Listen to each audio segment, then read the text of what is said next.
आवड तुला बेलाची, बेलाच्या पानाची. शंकरा महादेवा, आवड तुला बेलाची, आवड तुला बेलाची, बेलाच्या पानाची.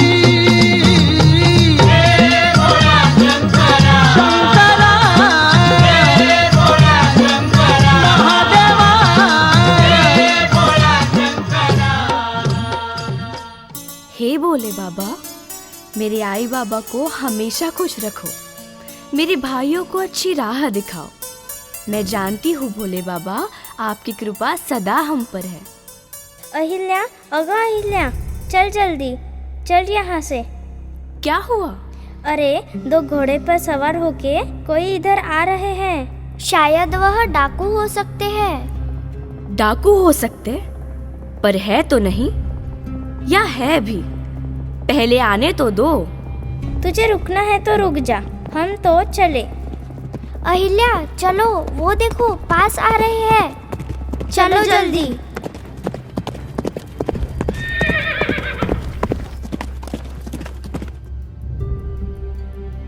सुनो बालिका, यहाँ अकेले क्या कर रही हो? क्या हमें आते हुए देख तुम्हें डर नहीं लगा? नहीं, मैं अकेली कहाँ हूँ, महादेव है ना मेरे साथ. जय शिव शंभो, जय शिव शंभो. सुनो बालिके, क्या हमें कहीं पानी मिल सकता है? क्या? पानी? हाँ, है ना. चलो, हमारा खेत करीब में ही है. खेत के कुएं पर चलो. आप मेरे पीछे पीछे चले आओ. वैसे आपने मुझे अपना परिचय तो नहीं दिया, तो मैं आपको अपना दोस्त ही मानती हूँ. प्रिय दोस्त, आप किस गांव के हैं? आप तो हमारे चौंडी गांव के दिखाई नहीं देते. आप तो बहुत बड़े मालदार दिखाई दे रहे हैं. हम व्यापारी हैं. ये हमारा खेत आ गया. आप बैठिए. नारबा, मेरे दोस्तों के लिए पानी लेकर आओ. ये लीजिए, जवारी की भाकर और प्याज. तब तक नारबा पानी लेकर आ जाएगा. नहीं नहीं, व्यापारी कभी नहीं नहीं बोलते. लड़की बोल रही है तो खा लेते हैं. वैसे तुम्हारा नाम क्या है? मी अहिल्या.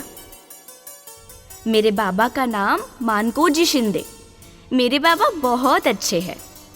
मेरे गांव में किसी भी लड़की को पढ़ने नहीं दिया जाता, पर मेरे बाबा मुझे पढ़ाते हैं.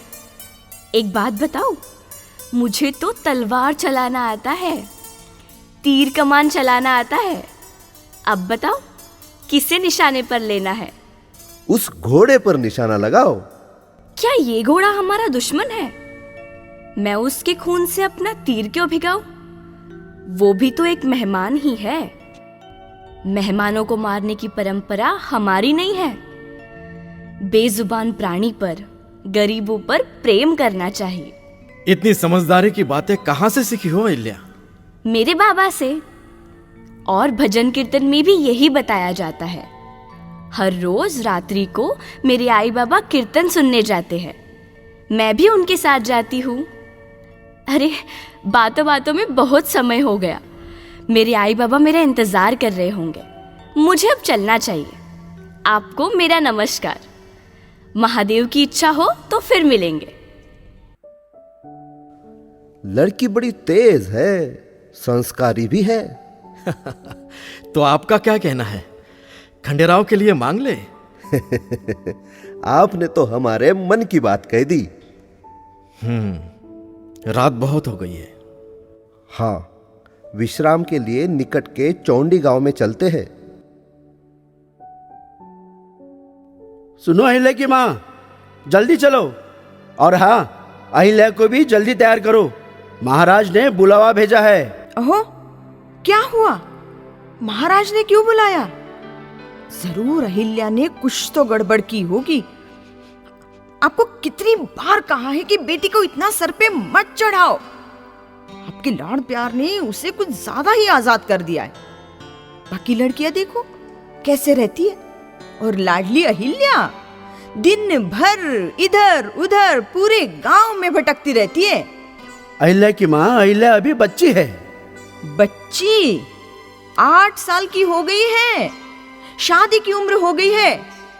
ऐसे ही चलता रहा तो जाने क्या पता कैसा ससुराल मिलेगा। तुम चिंता क्यों करती हो? मेरी अहिल्या बहुत गुणी है। महादेव की कृपा से सब अच्छा होगा। अच्छे ससुराल में जाएगी हमारी बिटिया। आपसे तो बात करना ही गलत है। बेटी का नाम निकला नहीं कि हो गए शुरू उसका गुणगान करने। चलो जल्दी, अब देर नहीं हो रही, महाराज ने बुलाया है ना। हाँ हाँ, चलो चलो, जल्दी चलो।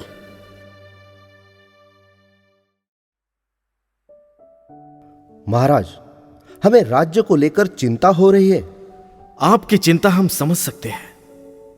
कल सुबह की प्रहर में हम यहां से पुणे के लिए प्रस्थान करते हैं, किंतु जाने से पहले मानकोजी शिंदे से बेटी अहिल्या का हाथ अपने खंडेराव के लिए मांग ले। नमस्कार महाराज, मानकोजी शिंदे आए हैं। भेजो उन्हें। नमस्कार महाराज। आओ आओ मानकोजी, सब खैरियत तो है? आपकी दया से सब ठीक है। अरे दोस्त, आप यहाँ हमारे घर में? ये काय बोलते? जानती है कौन है वो? क्षमा करो महाराज, बच्ची है। अहिल्या, अभी इधर आओ, महाराज से माफी मांगो। पर क्यों? मैंने क्या किया है? कहा ना माफी मांगो। जानती भी हो कौन है ये जिन्हें तुम अपना दोस्त कह रही हो? इंदौर के महाराज मल्हारराव होळकर है ये, और ये श्रीमान पेशवे है। मुझे माफ कर दो दोस्त, मुझे नहीं पता था कि आप महाराज हो। पर दोस्त, अब पता चल गया है तो अच्छा है। अब तो आप आराम से रह सकते हैं। अहिल्या, चलो जल्दी यहाँ से। भूलचूक के लिए क्षमा करना महाराज। अहिल्या की कोई गलती नहीं है। मैंने उसे पहले ही बता देना चाहिए था। इस अपराध के लिए आप मुझे जो भी दंड देंगे मुझे स्वीकार है। तुम्हारा दंड यह है कि हम अहिल्या का हाथ हमारी पुत्र वधू के रूप में आपसे मांगते हैं। महाराज, किंतु परंतु बाद में करें। अब आराम से जाइए और विवाह की तैयारी करिए।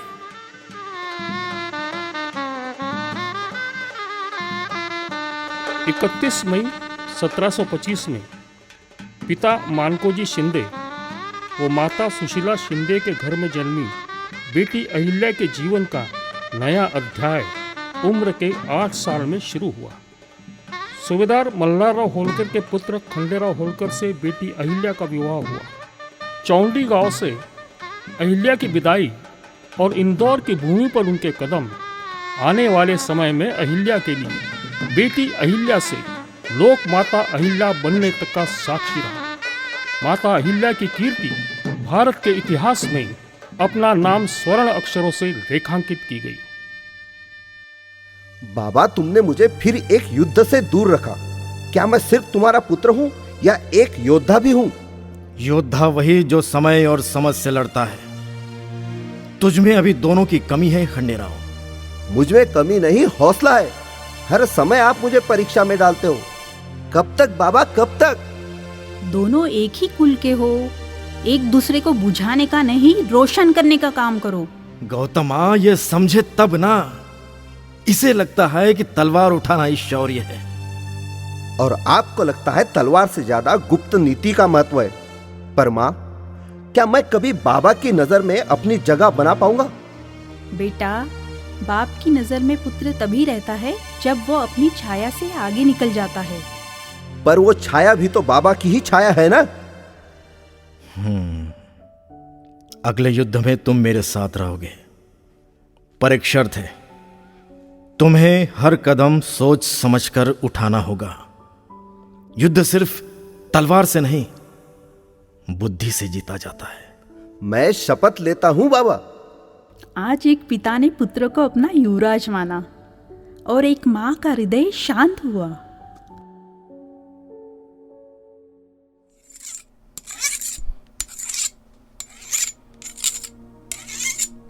तलवार तेज करना जरूरी है। हर वार की कीमत होती है, जमीन, जान या सम्मान। तो गर्व से नहीं बल्कि उद्देश्य से वार करो। क्रोध से प्रेरित तलवार दोनों तरफ से वार करती है। तुम रानी से ज्यादा सेनापति की तरह लगती हो। मैं वही हूँ जो मालवा को चाहिए। बस बस बस, ये सब बातें करने आई हो यहाँ पर? नहीं, आप फिर से गांव के मुखिया के साथ बैठक में क्यों नहीं आए, ये पूछने आई थी। बैठक में सब इंतजार कर रहे हैं। उन्हें इंतजार करने दो, उनका क्या, वे गरीब लोग ऐसे ही रोते रहेंगे। वे रो नहीं रहे हैं, वे पीड़ित है। आप एक दिन के लिए उनका नेतृत्व करने जा रहे हो। आपने उनकी बात सुननी चाहिए। नेतृत्व? तुम्हारा मतलब शासन करना है? मैं तलवार चलाना जानता हूं, हिसाब किताब और फसल का प्रबंधन करना नहीं। तलवार रक्षा तो कर सकती है, लेकिन यह हमारे लोगों को खाना नहीं खिला सकती। नेतृत्व के लिए ताकत से ज्यादा की जरूरत होती है। इसके लिए दूरदर्शिता की जरूरत होती है, करुणा की। और तुम्हें लगता है कि मुझ में दोनों की कमी है? मुझे लगता है कि आपके पास दोनों है, किंतु वे आपके अभिमान के नीचे दबे हुए हैं। तुम तो ऐसी बात कर रही हो जैसे कि तुमने ताज पहना हुआ है। शायद किसी को तो ऐसा करना चाहिए। तुम मुझे कभी कभी डराती हो अहिल्या। अच्छा, एक राजा जो अपनी रानी से डरता है, वह एक बेहतर राजा बन सकता है? अच्छा, तो किसी ने रानी को चुनौती दी या रानी को उससे स्पर्धा करने वाला कोई मिल गया? स्पर्धा नहीं, स्पर्धा कैसी? वह मेरे पति है। और फिर भी दिखता तो युद्ध के मैदान जैसा ही है। वह यह नहीं देखते। जिम्मेदारी, लोग, उनके पीछे का दर्द। वह मजाक करते हैं, लड़ते हैं, लेकिन वह यह सब नहीं देखते।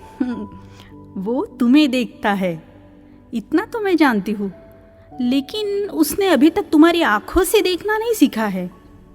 मैं नहीं चाहती कि वह मेरी तरह बने। मैं बस चाहती हूँ कि वह कोशिश करे, लोगों की ओर एक कदम बढ़ाए, अहंकार से नहीं, दिल से काम ले। अहिल्या, तुम आग और धैर्य हो, वो चिंगारी और गर्व है। तुम उससे लड़ नहीं रही हो, तुम उसे सिखा रही हो, भले ही अब ये युद्ध जैसा लगे। क्या होगा अगर वह कभी नहीं सीखे तो तुम सिखाओगी, फिर से और फिर से, क्योंकि प्रेम कोई मुकुट नहीं है जिसे तुम पहनती हो। ये एक युद्ध है जिसे तुम चुनती हो। और तुम अहिल्या, युद्ध से कभी पीछे मत हटो। कभी कभी मैं चाहती हूँ कि मुझे आप जैसी शांति मिले, और कभी कभी मैं चाहती हूँ कि मुझे आप जैसी आग मिले। विवाह के कुछ सालों बाद होलकर घराने में नई पीढ़ी का आगमन हुआ। बेटी अहिल्या ने पुत्र मालेराव और पुत्री मुक्ताबाई को जन्म दिया। समय के साथ पुत्र मालेराव राज्य कारभार को जानने लगा, किंतु हर कोई पुत्र मालेराव की तुलना माता अहिल्या एवं पिता खंडेराव से करने लगे। इससे वह नाराज रहने लगा। तो तुमने फिर से किताब की बजाय तलवार को चुना? एक राजा को पता होना चाहिए कैसे लड़ना है और कैसे सोचना है। एक तलवार लड़ाई जीत सकती है, लेकिन एक तेज दिमाग राज करता है। हर कोई मेरी तुलना आपसे करता है, आई से भी। मैं भूतों के पीछे भागते भागते थक गया हूं। तुम यहां हम दोनों में से किसी की तरह बनने के लिए नहीं आए हो, तुम यहां बेहतर बनने के लिए आए हो। लोग मुझसे नहीं डरते, वे आई का सम्मान करते हैं। मंत्री मेरी बात से ज्यादा उनकी बात सुनते हैं। डर से अर्जित सम्मान जल्दी खत्म हो जाता है, लेकिन ज्ञान से पैदा हुआ सम्मान यह जन्मों जन्मों तक गूंजता रहता है। तुम्हारी आई इसलिए सम्मान पाती है क्योंकि वह शासन करने से पहले सेवा करती है। तो आपका क्या? आप युद्ध में निडर थे तो आपको किस बात ने ताकत दी?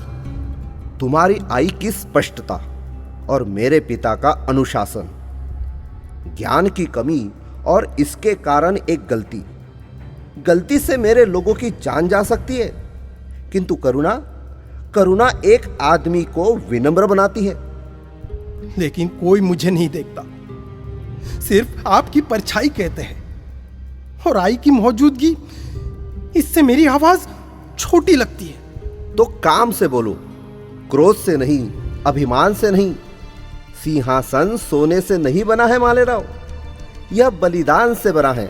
तुम्हें इसे हर दिन अर्जित करना होगा। क्या मैं कभी पर्याप्त हो पाऊंगा?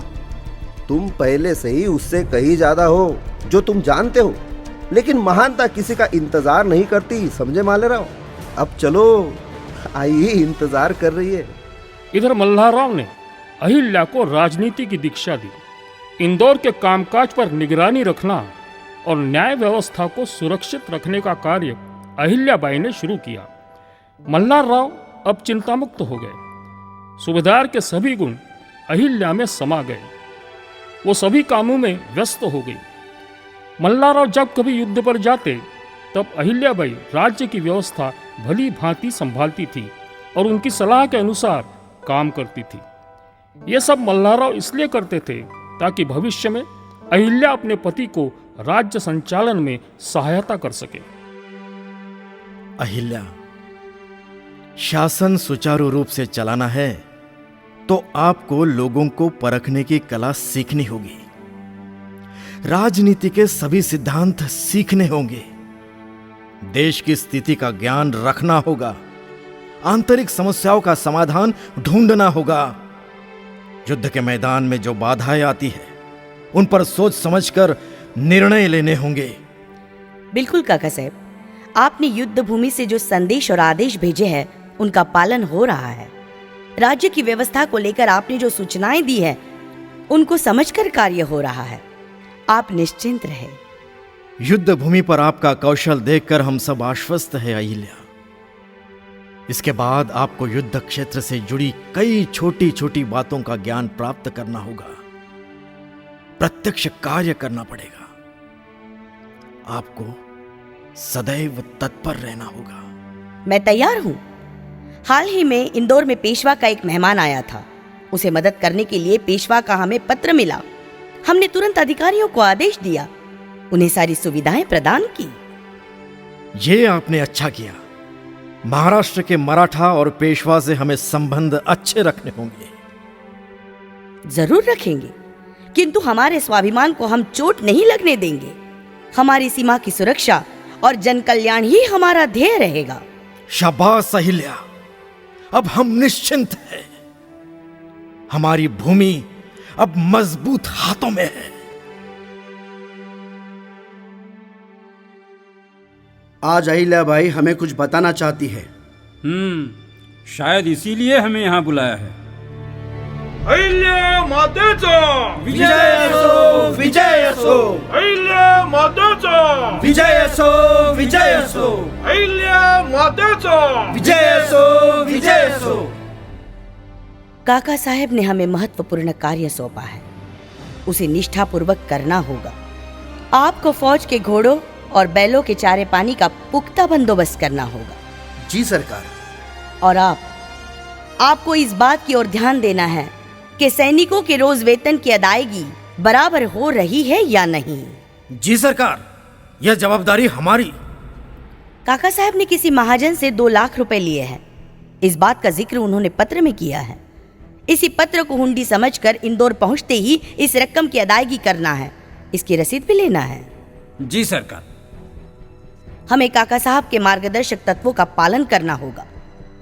जरूरत पड़े तो पेशवा से भी सावधान रहना होगा। जब हमें पता चला कि पेशवा ने अंग्रेजों से संधि कर ली है, तब हमने पत्र लिखकर हमारे विचार स्पष्ट रूप से रखे। हमने उन्हें लिखा, अंग्रेजों से निकटता बढ़ाना भालू से निकटता बढ़ाने जैसा होगा। हमें इनसे बचकर रहना होगा। हमने नाना फडणवीस को भी सलाह दी है, नवाब भोसले और सब ने मिलकर अंग्रेजों को हराना चाहिए। तो साथियों, याद रहे, काका साहब आने से पहले हमारा तोपखाना तैयार रहना चाहिए। जय शिव शंभो।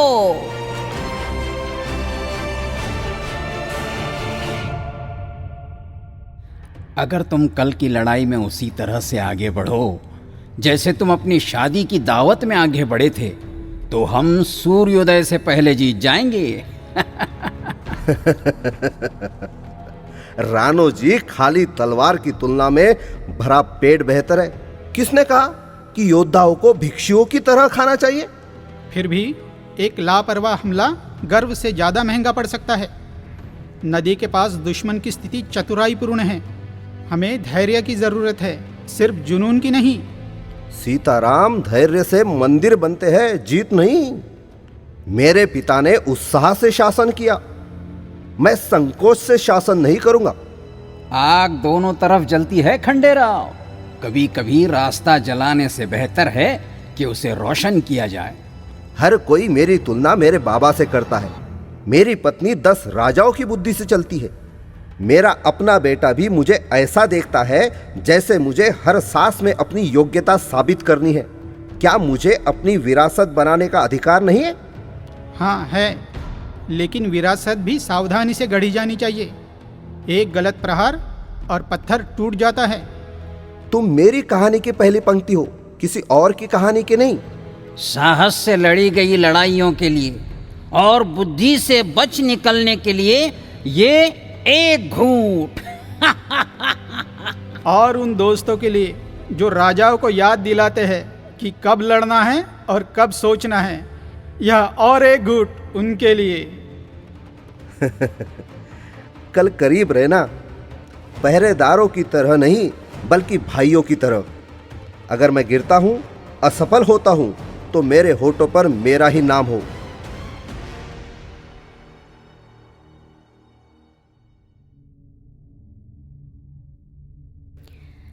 आप वापस आ गए? हाँ, नदी लाल हो गई है, लेकिन मालवा अभी भी खड़ा है। और आप? क्या आप अभी भी खड़े हो? मुश्किल से। जीत की कीमत चुकानी पड़ती है, जिसे मैं तब तक नहीं समझ पाया जब तक कि मैंने एक मरते हुए लड़के की आंखों को नहीं देखा जो मुझ पर विश्वास करता था। यह एक नेता का बोझ है। जो लोग आपको खुश करते हैं वे शायद ही कभी युद्ध के मैदान में खड़े होते हैं। जो लोग मरते हैं वे अक्सर चुपचाप मरते हैं। मैं आगे बढ़ा, यह सोच के कि मेरी तलवार के अंत में महिमा इंतजार कर रही है, लेकिन मुझे सिर्फ सन्नाटा और खून मिला। महिमा आवाज नहीं करती, ये बलिदान के जरिए प्रकट होती है और उन लोगों के दिलों में बढ़ती है जिनकी आप रक्षा करते हो। मैं अपने पिता के लिए बेटे से बढ़कर बनना चाहता था, लेकिन अब मुझे आश्चर्य होता है, क्या मैं इसके लिए बना हूं? इसके लिए? आप अपने पिता नहीं हो, आप सिर्फ योद्धा भी नहीं हो। आप एक ऐसे व्यक्ति हो जो दुख महसूस कर सकता है और फिर भी नेतृत्व करता है। मालवा को ऐसे ही राजा की जरूरत है। और तुम्हारा क्या? तुम अपने दिमाग से, अपने दिल से नेतृत्व करती हो, और मैं आग की तरह आगे बढ़ता हूँ। मैं हमेशा आपके बगल में पानी की तरह रहूंगी, आपको शांत करने के लिए, बुझाने के लिए नहीं। साथ मिलकर हम संतुलन बनाते हैं, साथ मिलकर हम ताकत बनाते हैं। तो तुम मुझे यह मत भूलने दो कि मैं कौन हूं अहिल्या। जब जयकारे फीके पड़ जाते हैं तब नहीं, जब छाया वापस लौटती है तब नहीं। कभी नहीं। आप खंडेराव होलकर हैं, मेरे पति। मालवा की तलवार और ढाल जिस तरह माता पार्वती महादेव के साथ हमेशा रही, वैसे ही मैं हमेशा आपके साथ हूँ। त्रिशूल डमरू हाथी संगे नाचे पार्वती हो।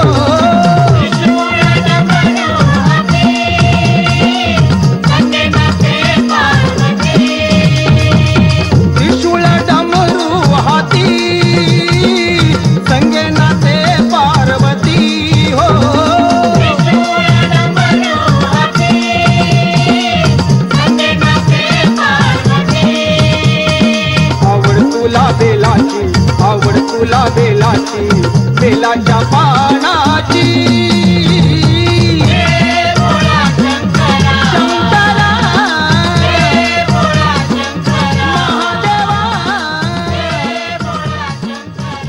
इसके बाद खंडेराव होलकर की मृत्यु कुम्हेर की लड़ाई के दौरान हुई, जब मराठा सेना ने जयपुर के महाराजा सूरजमल के कुम्हेर किले पर हमला किया था। इसी दौरान खंडेराव एक तोप के गोलों की चपेट में आ गए और युद्ध में वीर गति को प्राप्त हो गए। किंतु एक पिता के लिए अपने बेटे का अंत देखना कितना दुखदायक हो सकता है, ये हम समझ सकते हैं। खंडेराव के जाने से मल्हारराव टूट गए।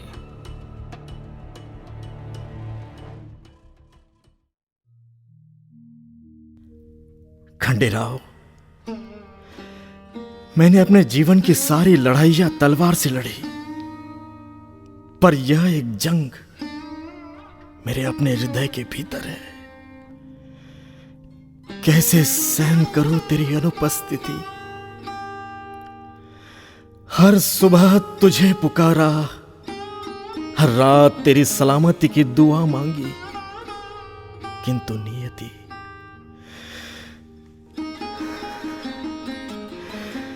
नियति ने मेरा अभिमान भी छीन लिया, मेरा उत्तराधिकारी भी।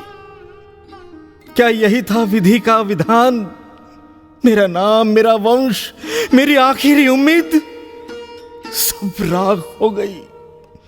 अब मैं किससे लड़ूं? किसके लिए लड़ूं? आप अकेले इस दुख का भार क्यों उठाना चाहते हो? खंडेराव सिर्फ आपका नहीं, हमारा भी बेटा था। गौतमी, जब एक राजा अपने उत्तराधिकारी को खोता है, वह सिर्फ बेटे को नहीं खोता, वह अपना भविष्य खो देता है। खंडेराव मेरा स्वप्न था। अब मैं एक सूने वृक्ष की तरह खड़ा हूं, न फल है न छाया। वृक्ष चाहे कितना भी अकेला हो जाए, उसकी जड़ें जीवित रहे तो फिर से हरियाली लौट सकती है। अहिल्या, वो सिर्फ बहू नहीं, वह आपकी विचारधारा की असली उत्तराधिकारी है। शायद विधि का यही संकेत है। गौतमी, हां, मैं अहिल्या को तैयार करूंगा।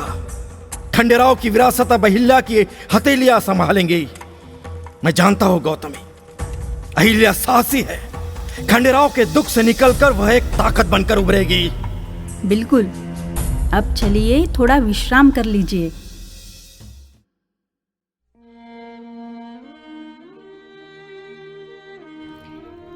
आप मुझे अकेला छोड़कर चले गए। आपके बिना ये महल, ये राजगद्दी, ये दीपक सब निष्प्राण है। आपकी हंसी की गूंज आज मेरे कानों में सन्नाटे जैसी लगती है। मैंने आपके साथ सपने देखे थे, अब उन सपनों की उस राख को सीने से लगा रही हूं। मुझे बहुत रोना आ रहा है, पर नहीं, मैं रोऊंगी नहीं। मुझे रोता हुआ देख आप नाराज हो जाते थे। आपको मेरा रोना कभी पसंद नहीं था, कभी नहीं। आप कहते थे तुम सिर्फ एक स्त्री नहीं, एक मां, एक स्त्री राजा, एक धर्म सेविका हो।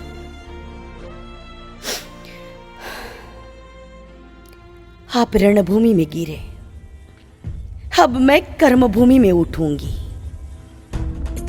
तलवार नहीं थामूंगी, पर न्याय का तराजू मेरे हाथ में होगा। मैं नारी होकर भी राजा बनूंगी और ऐसा राज्य करूंगी कि पीढ़ियां आपका नाम गर्व से ले। हे शिव शंकर, हे नीलकंठ, हे भोले शंकर, आपने मेरी अग्नि परीक्षा ली है। मैं आपकी दासी हूं। जो कुछ खोया वह भी आपका, जो कुछ बचा वह भी आपकी सेवा में अर्पित। आपको खंडेराव का आधार था,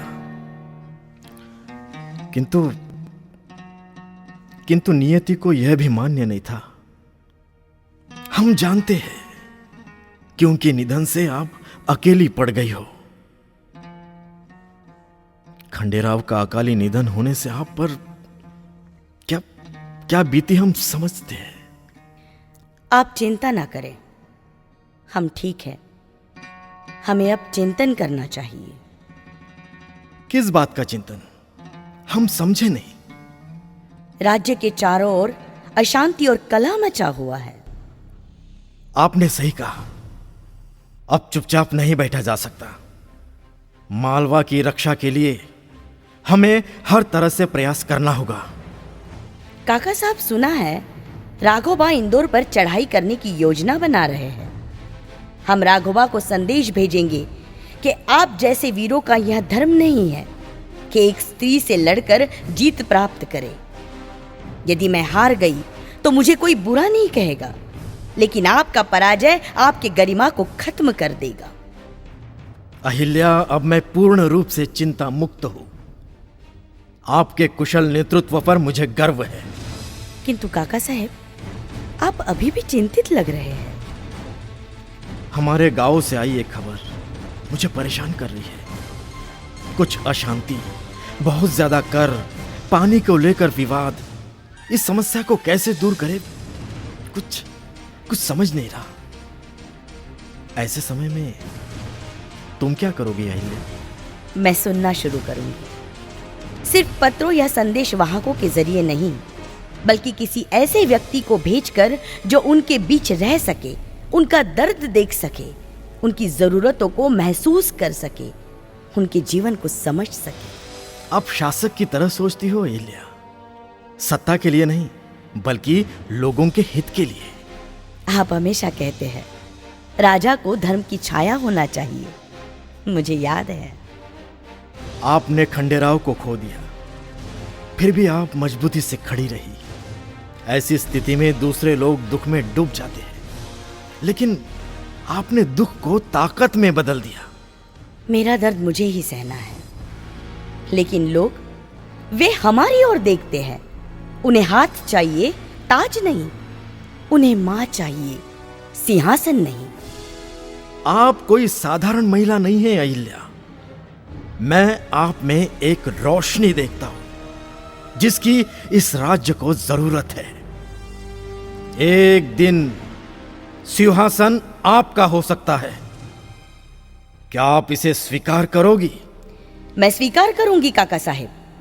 सत्ता के लिए नहीं, बल्कि सेवा के लिए। मैं न्याय के साथ शासन करूंगी, और आपने मुझे जो धर्म सिखाया है उसे कायम रखूंगी। जय शिव शंभो, जय शिव शंभो। मल्हारराव की कोशिश से मालवा में होलकर घराने का प्रभुत्व कायम हुआ। उसी समय राघोबा दादा पेशवा, शिंदे और मल्हारराव ने मिलकर काम किया। उत्तर भारत में अपनी गिरी हुई प्रतिष्ठा को पुनर्स्थापित किया, परंतु रास्ते में ही मल्हारराव की तबीयत अचानक खराब हो गई। वे बीच में ही लौट आए। फिरंगियों को देश से निकालने और अपने पुत्र की हत्या का बदला लेने की उनकी योजना उनके मन में ही रह गई। महाजी शिंदे तुकोजी होलकर उनके साथ ही थे। महाराज, आपको आराम की आवश्यकता है।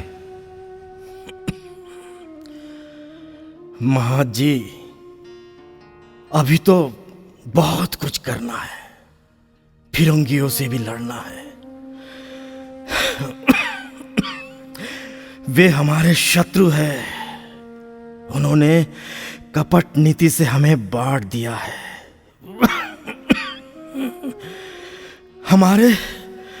हमारे अपने ही इस बात को समझ नहीं रहे। महाराज, आप चिंता ना करें। आपका पोता मालेराव कार्यभार संभाल सकता है। अभी वह छोटा है तुकोजी। उसे राजनीति की शिक्षा प्राप्त करनी होगी। सिवाय उसकी हरकतें कई बार अशोभनीय होती है। इस बात को लेकर हम काफी चिंतित हैं तुकोजी। अहिल्या माता का उन पर स्नेह है। वे मालेराव को संभाल लेगी। ये इतना आसान नहीं है। मैं समझता हूँ मालेराव को पेशवा के यहाँ नौकरी करनी चाहिए। इससे जो उन्हें अनुभव मिलेगा वो आगे चलकर काम में आएगा महाराज जी। जी सरकार। हाँ, काम में आएगा। मालेराव का ऐसा ही रवैया रहा तो मुश्किल होगा, अहिल्या को परेशानी होगी। हमें अब इस बात की चिंता है कि अहिल्या इन सब बातों का सामना कैसे करेगी। महाराज हम हैं, हम रानी अहिल्या का साथ देंगे, आप निश्चिंत रहें। सरकार महाराज जी, सरकार अब हमारा अंतिम समय आ गया है। सरकार अहिल्या महाराज जय शिव महाराज, शिव शंभू महाराज। महाराज काका साहब, आप हमें हमेशा के लिए छोड़कर चले गए। अंतिम समय में मैं आपके साथ नहीं थी। इस बात का मुझे दुख है। आज मैं सही मानों में मैं अनाथ हो गई। अब मेरे जीवन का कोई सार नहीं, किंतु मुझे ये सब सहन करना होगा। मुझे ताकत के साथ खड़ा रहना होगा। कुछ कर्तव्य है कुछ कर्तव्य, उनका पालन करना होगा। मुझे मालूम नहीं मेरा पुत्र मालेराव हमारी अपेक्षाओं पर खरा उतरेगा या नहीं। आखिर वही तो होलकर साम्राज्य का राजा होगा, परंतु राजा बनने के लिए आवश्यक गुण उसमें है भी या नहीं, ये विचार मुझे सता रहे हैं काका साहब। हे महादेव, मुझे साहस दे, इस अग्नि दिव्य से निकलने की हिम्मत मुझे दे। प्रणाम माता। आइए मुनिम जी। माते, ये एक विधवा है, आपसे कुछ कहना चाहती है। कहिए। माते, मेरे पास बहुत पैसा है, लेकिन मेरा कोई बाल बच्चा नहीं है। कृपया मुझे किसी को गोद लेने की अनुमति दे, ताकि मैं इस पैसे का उपयोग कर सकूं और अपने वंश को आगे बढ़ा सकूं। आपका क्या कहना है मुनिम जी? इस महिला को गोद लेने की अनुमति देने में कोई आपत्ति नहीं है। वह बहुत अमीर है, लेकिन पहले यह तय करना होगा कि वह इसके लिए सरकार को कितना भुगतान करने को तैयार है। मैं सहमत हूं कि गोद लेने की अनुमति दी जानी चाहिए। अब धर्मशास्त्र के अनुसार गोद लेने का अधिकार तो उसे है, लेकिन पैसे लेकर गोद लेने की इजाजत देना धर्म के खिलाफ, ये घोर अन्याय होगा। हमने उससे जबरदस्ती पैसे लिए तो वहां डकैती होगी, इसलिए पैसे लेना उचित नहीं है। सरकार, तापीदास की पत्नी आपसे मिलने आई है।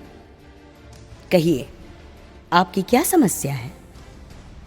मेरी संपत्ति कुल 4 लाख की है। मेरे पति तापीदास का भी निधन हो चुका है। हम निसंतान हैं। अब हमारा इस दुनिया में कोई नहीं है। आपने लोक कल्याण और समाज सेवा का बीड़ा उठाया है। आखिर आप कहना क्या चाहती हो?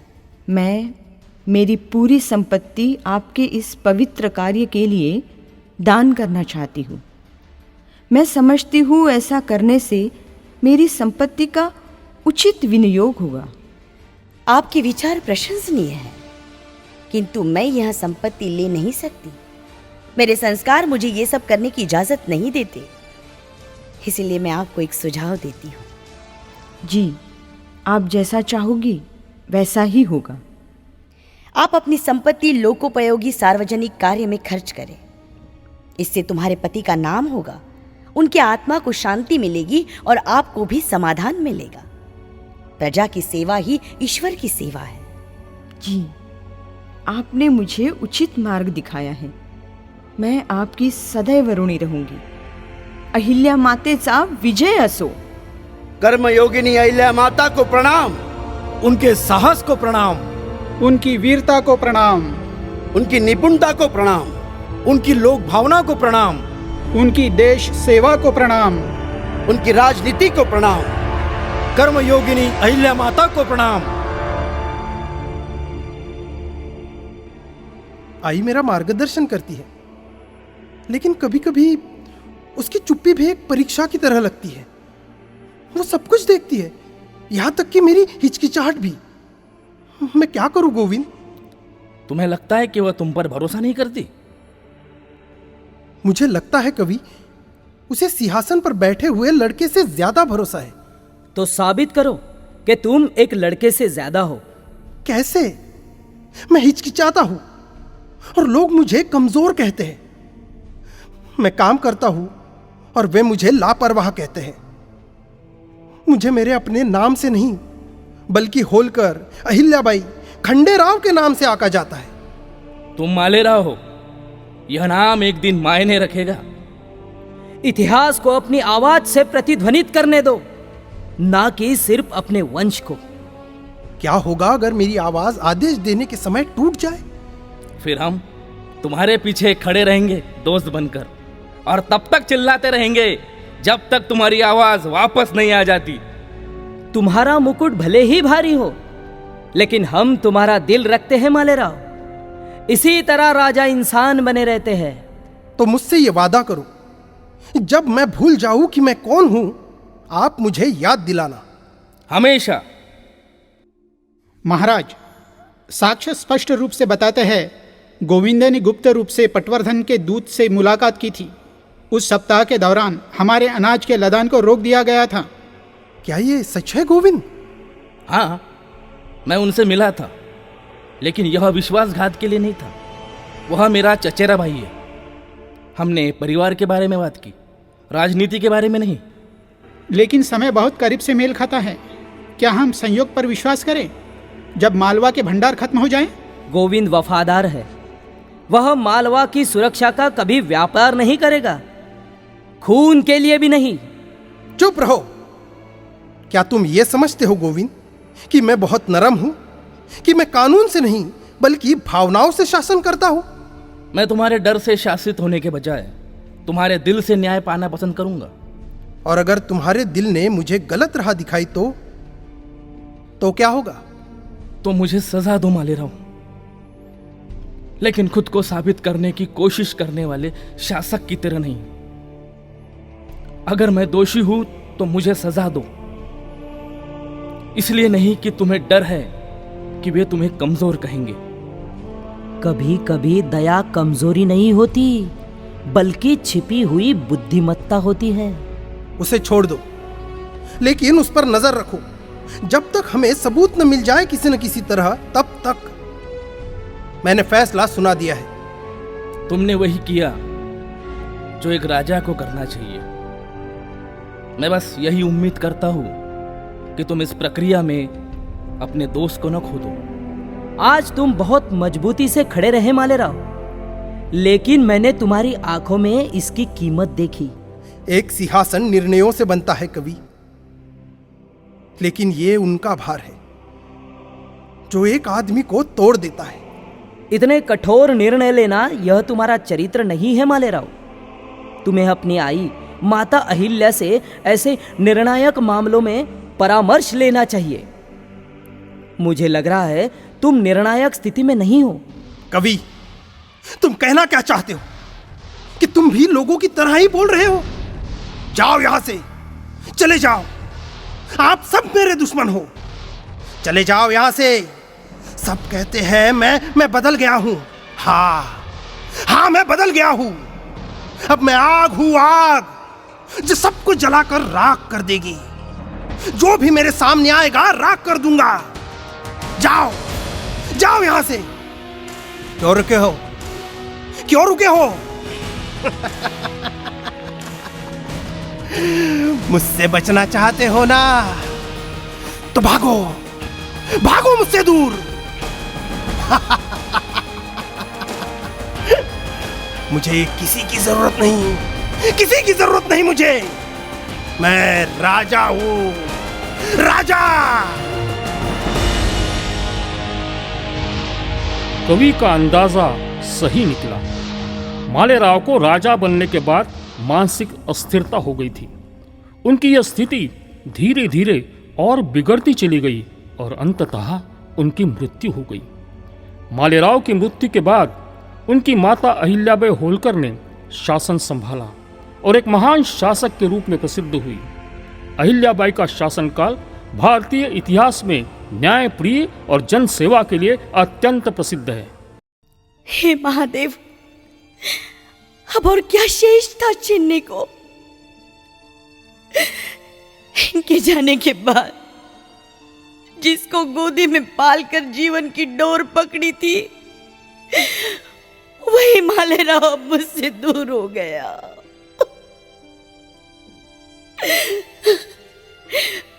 मेरे जीवन में बचा ही क्या है? अब क्या बचा है?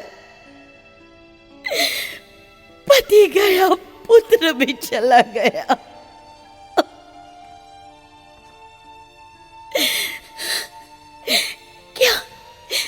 क्या मां का हृदय इतना दृढ़ हो सकता है कि अपनी ही कोख की चिता को निहार सके?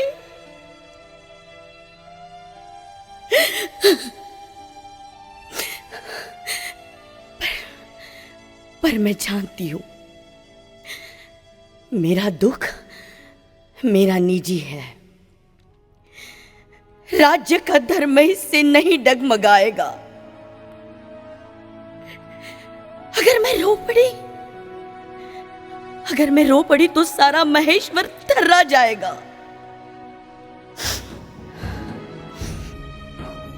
पर मैं डगमगाऊंगी नहीं, क्योंकि अब मुझे मां नहीं, मातृ रूपिणी रानी बनना होगा। हे शिव शंकर, आपने मेरी हर परीक्षा ली है और हर बार मैंने सिर झुकाकर स्वीकार किया। क्या ये भी आपकी लीला है? क्या आप मुझे पूर्ण विरक्ति का मार्ग दिखा रहे हैं? तो लीजिए प्रभु, मैं सब अर्पित करती हूं। अपनी ममता, अपने मोह, अपना अहम। अब केवल सेवा बचे, केवल भक्ति बचे, केवल आपका नाम। मालेराव, तुम अब नहीं हो, पर तुम्हारी स्मृति में मैं हर यतीम को पुत्र समझूंगी, हर प्रजा को गोद में लूंगी, हर न्याय तुम्हारे नाम पर करूंगी। मैं नहीं टूटी, मैं तब गई हूं। अब मैं केवल अहिल्या नहीं, मैं हर मां की आशा, हर स्त्री की शक्ति और हर भक्त की श्रद्धा हूं। हर भक्त की श्रद्धा।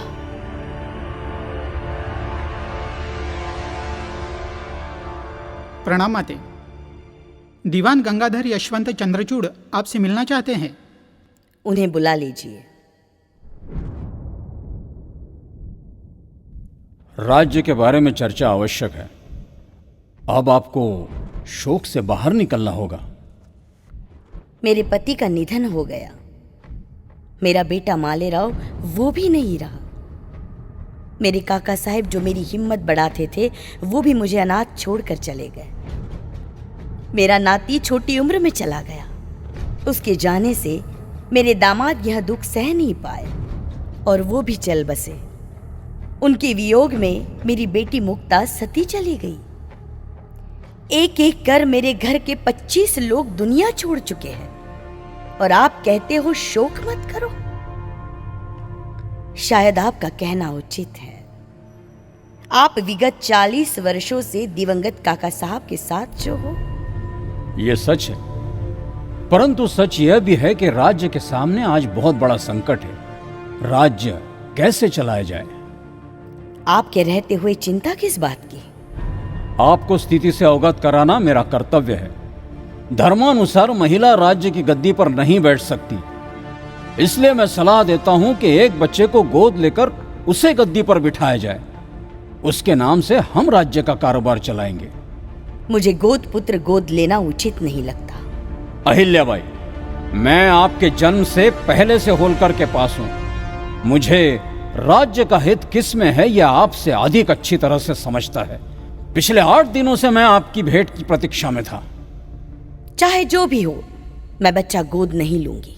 तो फिर क्या करोगी इस राज्य का? क्या करोगी इस राज्य का जिसे सूबेदार मल्हार राव ने खून बहाकर निर्माण किया है? इसे डुबो दोगी या चोरों को दे दोगी? तात्या, यहाँ आपकी जबरदस्ती और धमकी है। राज्य की रक्षा के लिए मुझे ऐसा करना पड़ रहा है। अहिल्याबाई, आपको राजनीति के दांव पेच नहीं समझते, यही आपका कहना है? तो सुनिए, यह हमारा घरेलू मामला है। राघोबा दादा श्रीमंत पेशवे के चचेरे भाई है तो क्या हुआ? क्या उन्हें राज्य का अधिकार दिया जा सकता है? मेरा मालेराव बाबा जाने के बाद होलकर वंश डूब गया है। अब काका साहब के बाद जिंदा रहने वाले जिन 2 पुरुषों का अधिकार रहा होता, उनमें से एक की मैं पत्नी हूँ और दूसरे की माँ। इसलिए होलकर की गद्दी पर बैठने वाला लड़का पसंद करना या नहीं करना, इसका अधिकार केवल मुझे है। मुझे जिस दिन लगेगा कि शासन चलाने के लिए मुझे किसी को गोद लेना चाहिए, तब मैं शायद ऐसा करूंगी, किंतु आपके कहने से नहीं। मेरे ऊपर कितनी भी मुसीबतें आए, मैं मेरे अधिकार का उपयोग करने में पीछे नहीं हटूंगी। इस बात का एहसास आपने रखना चाहिए। इसके बाद मुझसे आप इस संबंध में चर्चा ना करें और इस बात को आप अच्छी तरह से समझ लें। अब आप जा सकते हैं।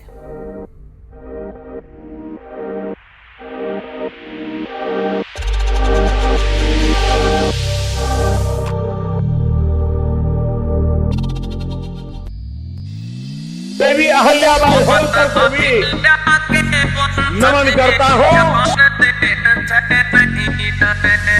थर थर कांप उठे दुश्मन जब रणभूमि में पांव धरे। मात अहिल्या के वंशज ये जान देण से नहीं डरे। मात अहिल्या के वंशज ये जान देण से नहीं डरे।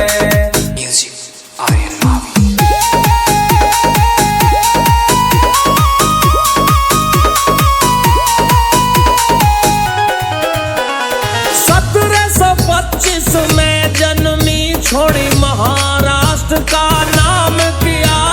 मानकोज पिता और सुशीला बाई माता ने आशीर्वाद दिया। मुगलों से भिड़ गई शेरनी, हिंदुओं की आन को बचा लिया। इंदौर कर्म भूमि से सदा ही अपना लगा के रखा हिया। अपना लगा के रखा हिया। कर्म की खातर जान लुटा दी, भारत की जनता नमन करे। मात अहिल्याबाई के वंशज जान देण से नहीं डरे। मात अहिल्या के वंशज ये जान देण से नहीं डरे। जान देण से नहीं डरे।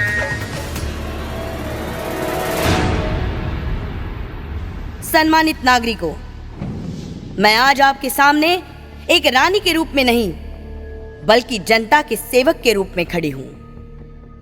हम अपने देश के इतिहास के समृद्ध ताने बाने में बुने हुए क्षणभंगुर धागे हैं। कोई राज्य तब समृद्ध नहीं होता जब उसका शासक धन इकट्ठा करता है, बल्कि तब समृद्ध होता है जब उस धन को उसकी सीमाओं के भीतर प्रत्येक पुरुष, महिला और बच्चे के जीवन के उत्थान के लिए साझा किया जाता है। मेरे प्यारे नागरिकों, अपने चारों ओर देखो, हमारी ताकत एकता में निहित है। आइए हम उन स्मारकों के लिए नहीं, बल्कि उन दिलों के लिए जाने जाएं जिन्हें हम छूते हैं और जिन जिंदगियों को हम बदलते हैं। एक न्यायप्रिय शासक अहंकार के सिंहासन पर नहीं बैठता है, बल्कि लोगों के बीच चलता है, उनकी समस्याओं को सुनता है और उनकी चिंताओं को दूर करता है। मैं अटूट समर्पण के साथ आपकी सेवा करने, हमारे राज्य की भलाई के लिए अथक प्रयास करने की प्रतिज्ञा करती हूँ। इंदौर में शासन करया आपने खुद अपनी हुंकारों से, दुश्मन की सेना कांपे थी अहिल्या की ललकारों से। छाती में भाले गाड़ दिए, सर काट दिए तलवारों से, नाम अमर कर दिया जगत में, बचा लिए अंधियारों से, सब बचा लिए अंधियारों से। रण कौशल ऐसा दिखलाया, मौत से दुश्मन करे परे, मात अहिल्या बाई के वंशज जान देन से नहीं डरे। मात अहिल्या के वंशज ये जान देन से नहीं डरे, जान देन से नहीं डरे।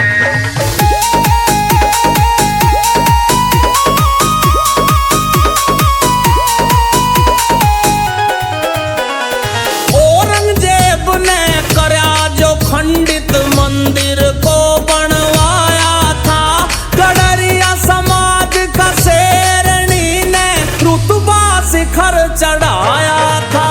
मराठों का बच्चा बच्चा भी दुश्मन से टकराया था, हिंदुस्तान में अपने नाम का खुद परचम लहराया था, खुद परचम लहराया था।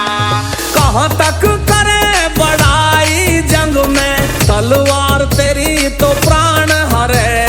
मात अहिल्या बाई के वंशज जान देन से नहीं डरे। मात अहिल्या के वंशज ये जान देन से नहीं डरे, जान देन से नहीं डरे। राघोबा का राजमाता अहिल्याबाई को नमस्कार।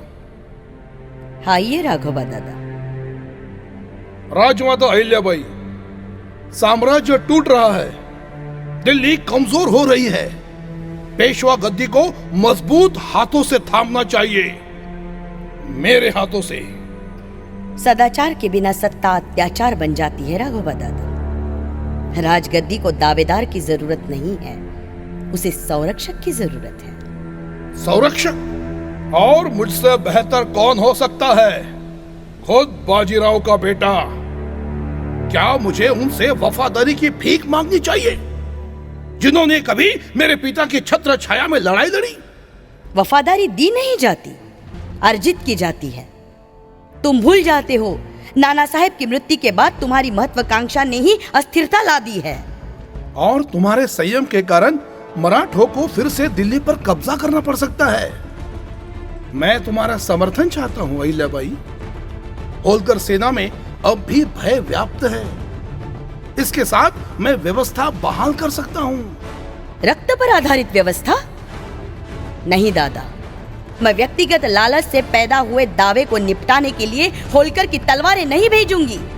हम धर्म के लिए लड़ते हैं, मुकुट के लिए नहीं। और अगर मैं तुम्हारे साथ या तुम्हारे बिना मुकुट ले लूं तो क्या तुम मेरे खिलाफ खड़े रहोगी? तुम जो मुकुट लोगे वह स्वराज्य के आदर्शों पर छाप डालता हो तो हाँ, मैं खड़ी हो जाऊंगी। तुमने हमेशा अपने पति की ताकत को अपने साथ रखा है, लेकिन राजनीति में भावनाओं के लिए कोई जगह नहीं है अहिल्याबाई साहब। यह भावना है, लोगों के लिए है।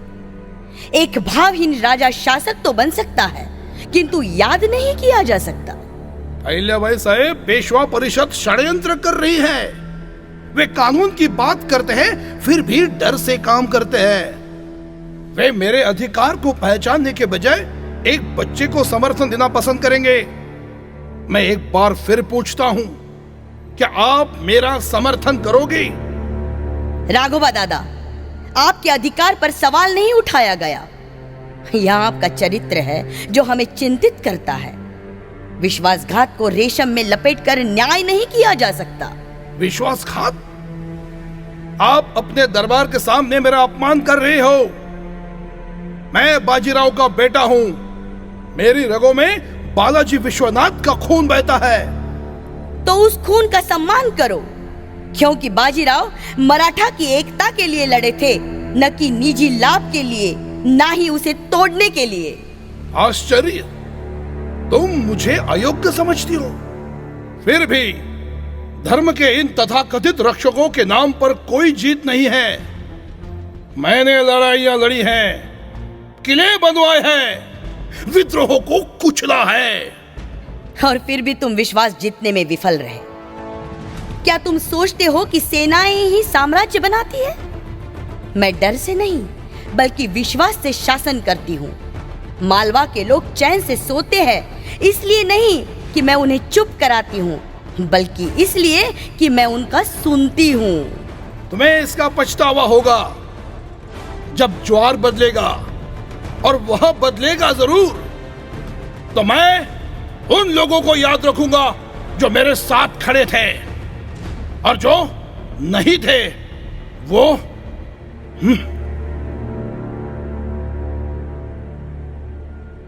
उसे सत्ता का पीछा करने दो, हम लोगों को संभालेंगे। राजमाता, महाजी शिंदे ने अपना हाथ बढ़ाया है। वह राघोबा के खिलाफ और युवा पेशवा माधवराव द्वितीय के समर्थन में एक संयुक्त मोर्चे का प्रस्ताव रखते हैं। सिंधिया चतुर है। वह जानते हैं कि राघोबा की अराजकता मराठों से ज्यादा अंग्रेजों के काम आती है। लेकिन क्या महादजी एकता चाहते हैं या प्रभुत्व?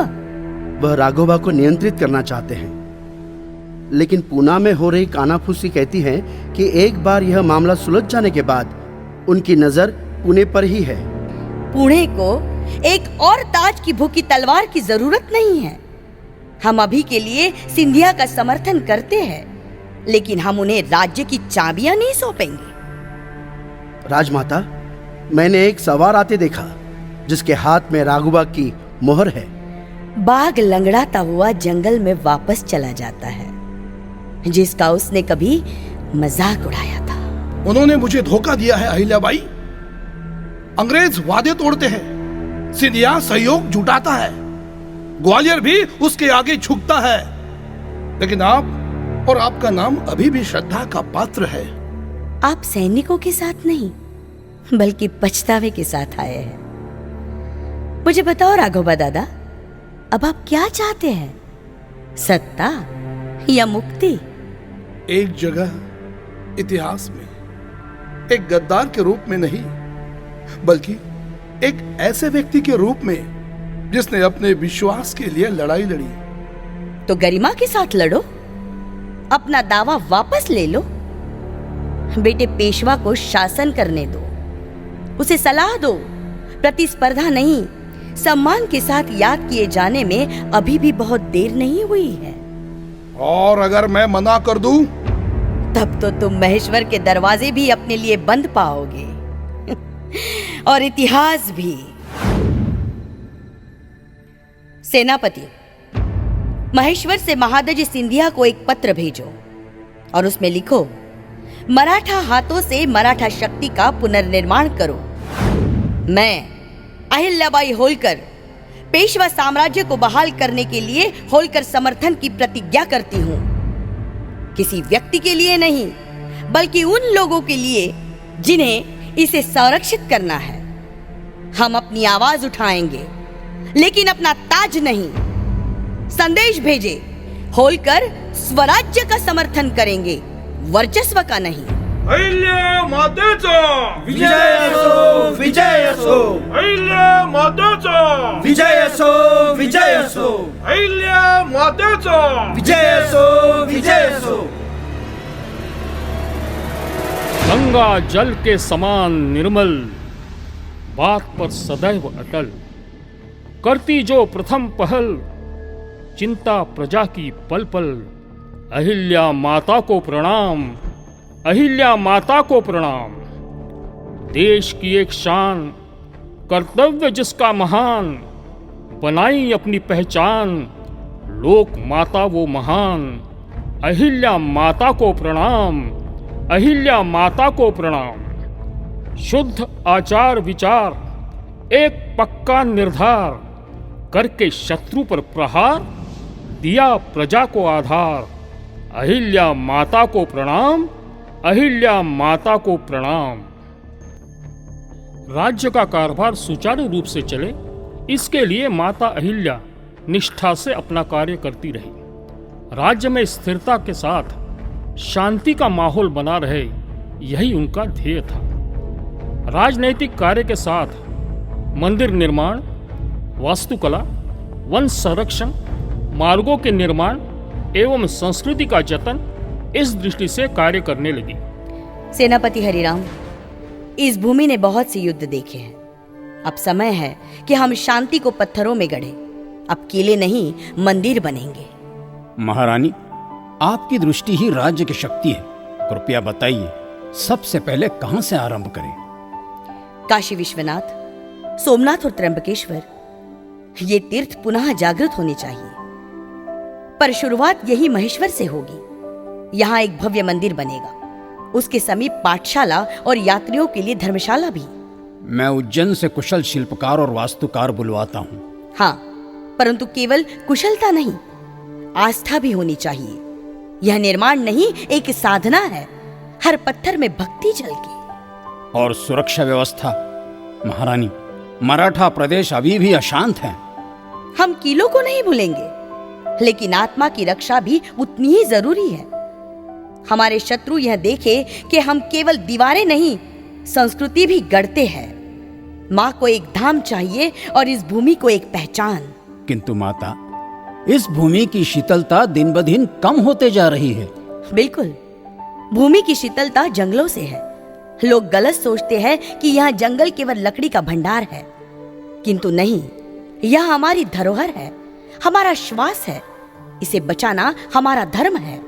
महारानी, आपने अब तक मंदिर, धर्मशाला, पाठशालाओं की बात की, अब जंगल की योजना? एक समृद्ध राज्य केवल इमारतों से नहीं बनता।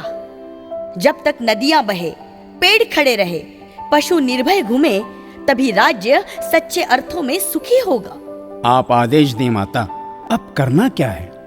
गांव में कुएं खुदवाए, इन जंगलों को अनियंत्रित कटाई से बचाने के प्रयास करें। हर गांव के पास एक राजवन होगा, जहां से केवल आवश्यकता अनुसार ही लकड़ी ली जाएगी, और औषधीय पौधों के बागान की व्यवस्था करें। बच्चों को शिक्षा दे कि वृक्ष पूजा केवल व्रत नहीं, संरक्षण है। महारानी, अभियंता जी आए हैं। नमस्कार माँ साहेब। मिट्टी से राज्य को जोड़ने का कार्य तेजी से शुरू है माता। मार्ग केवल मिट्टी के नहीं होते, वे विश्वास और विकास के रास्ते होते हैं।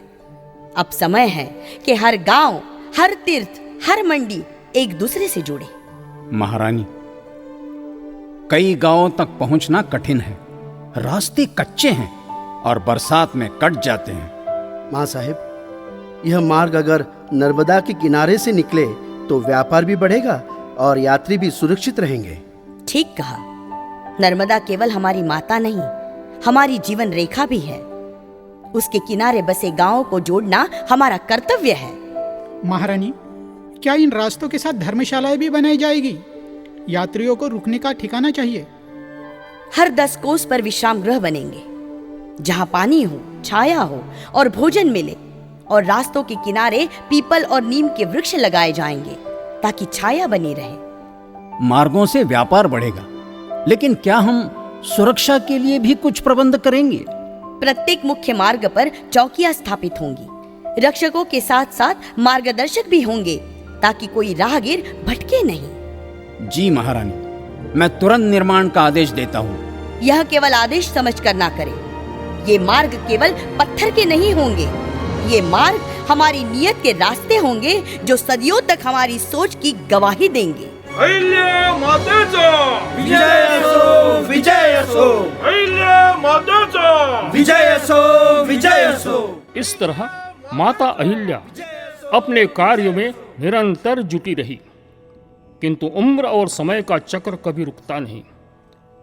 लोकमाता अहिल्या ज्वार से पीड़ित हो गई, फिर भी उनकी कार्यनिष्ठा आखिरी समय तक रही। जाते जाते वो हमें सत्कर्म का पाठ दे गई। हे शिव शंभो, अब मेरी यात्रा पूर्ण होने को है। शरीर क्षीण हो चला है, पर मन आज भी उसी सेवा की लौ में चलता है। क्या मैंने अपना कर्तव्य निभाया? क्या प्रजा को वह न्याय, वह ममता मिली जिसके वे अधिकारी थे? मैंने राजमहल को तपोवन बनाया, धर्म को राजनीति से ऊपर रखा। जहां अंधकार था वहां दीप जलाया। जो स्त्री एक ग्राम की पुत्री थी, वह सम्राट की कैसे बनी? यह तो तुम्हारी ही लीला है प्रभु। मैंने तो बस उस राह को स्वीकार किया जो तुमने दिखाया। हर निर्णय, हर निर्माण, हर सेवा तुम्हारी चरणों में समर्पित है। हे भोलेनाथ, यदि कुछ शेष है तो ये प्रार्थना है, मेरे बाद जो आए वे भी नीति और धर्म के पथ पर चले।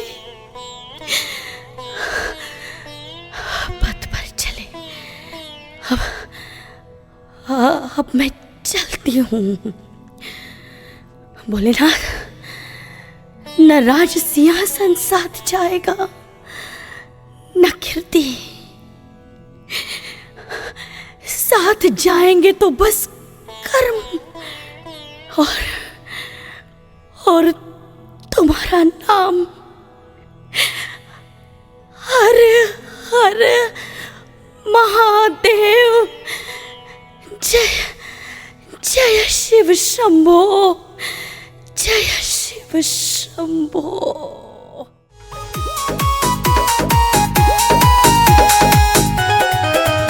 विवेक गडरिया नथुपुरा का तेरे ही गुण गावेगा। सुभाष गडरिया नमन करे, चरणों में शीश झुकावेगा। अजय बघेल दिल से तेरे नाम को चमकावेगा। तेरे नाम की छाया में बच्चा बच्चा सुख पावेगा, बच्चा बच्चा सुख पावेगा।